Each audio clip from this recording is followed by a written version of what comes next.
आपल्या शहरातील प्रत्येक घडामोडी लेटेस्ट अपडेट पाहण्यासाठी आपल्या पब्लिक मीडिया चॅनलला लाईक, शेअर, सबस्क्राईब आणि फॉलो करायला विसरू नका। अंबरनाथ नगर परिषदेच्या निवडणुका लागताच शिवसेनेतील सगळं चित्र बदललेलं पाहायला मिळतंय। अंबरनाथ शिवसेनेत शहर प्रमुख अरविंद वाळेकर आणि आमदार डॉक्टर बालाजी किनीकर यांचे दोन गट एकमेकांविरोधात नेहमीच वरचढ होण्याचा प्रयत्न करतात। मात्र आता अंबरनाथ नगर परिषदेच्या निवडणुका लागताच वाळेकर आणि किनीकर यांच्यामध्ये समझोता झाल्याचं चित्र पाहायला मिळतंय। एकमेकांना आपल्या बॅनरवर कधीही स्थान न देणारे हे दोघे नेते आता मात्र एकमेकांचे फोटो आपल्या बॅनरवर लावत आहेत। खुद्द अरविंद वाळेकर यांनी या संदर्भात स्पष्टीकरण दिलं।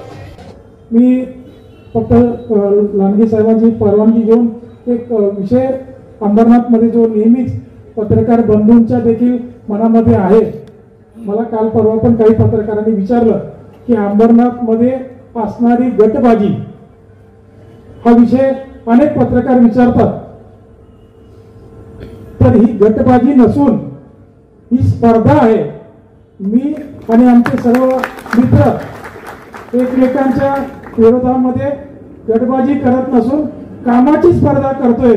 आमच्या कोणाशीही वाईट नाही, कामाची स्पर्धा असल्यामुळं त्याचा फायदा नागरिकांना आणि पक्षाला होतोय। त्यामुळं असा कुठलाही विषय पत्रकार बंधूंनो तसा नाही। आदेश आल्यानंतर प्रत्येक जण पक्षाचंच काम करणार, त्यामध्ये आपल्या सगळ्यांना त्याची खात्री देतो। मंचावर आमदार दिसतील का याच्यापुढे? नक्की दिसतील। अंबरनाथ नगर परिषदेची निवडणूक ही उपमुख्यमंत्री एकनाथ शिंदे त्याचबरोबर खासदार डॉक्टर श्रीकांत शिंदे आणि शिवसेनेसाठी प्रतिष्ठेची आहे। कारण 25 वर्षात या बालेकिल्ल्याला शिवसेनेकडून आपल्याकडे हिसकावून घेण्यात कोणीही यशस्वी झालेलं नाही।